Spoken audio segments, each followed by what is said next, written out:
Another part of the economy, called the shadow economy, is taking off, and it could be your next job. Here's my co-anchor, Greg Lagerquist, with the story. When it comes to jobs, the picture couldn't be more night and day in Maine. On the one hand, traditional jobs where people draw a paycheck from an employer right here in Maine. Job growth there isn't just slow, it's dead in the water, which is why you may be shocked to hear that Mainers found thousands of new jobs last year if they were willing to be creative. What we do is manufacture interactive video equipment. 37-year-old Troy Fernald was ready for a change. So 2 months ago, he, his wife, and small child moved back to Maine from Connecticut. But what's amazing is he brought his job with him. To bring a Connecticut salary back to Maine is a really good thing.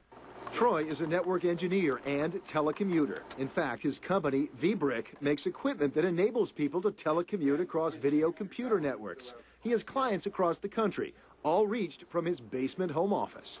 I can contact and work with 10 customers a day instead of maybe 1 or 2 if I do this. So I'm finding that I'm much more productive by being here and not traveling as much. Troy's story flies in the face of what most of us think of as a job, punching a clock, getting a paycheck from a Maine employer. But in 2005, the Maine economy did not create any of those jobs. We ended the year with exactly the same number of traditional jobs we started with. But in the so-called shadow economy, the world of self-employed entrepreneurs, telecommuters, and true commuters who live in Maine but travel to work for an out-of-state company, the economy is on the move.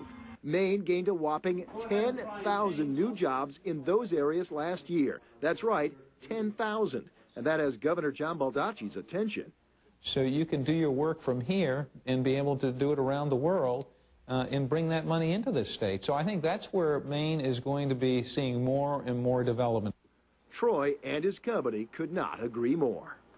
Now, the reason Maine's shadow economy seems to be doing so well in Maine is the quality of life here. As Troy puts it, if you can make Connecticut money while living in Maine instead of Connecticut, why wouldn't you? Governor Baldacci says he has a plan to further boost these non-traditional shadow economy jobs by building up high-speed internet connections throughout Maine. He will announce more details on that next.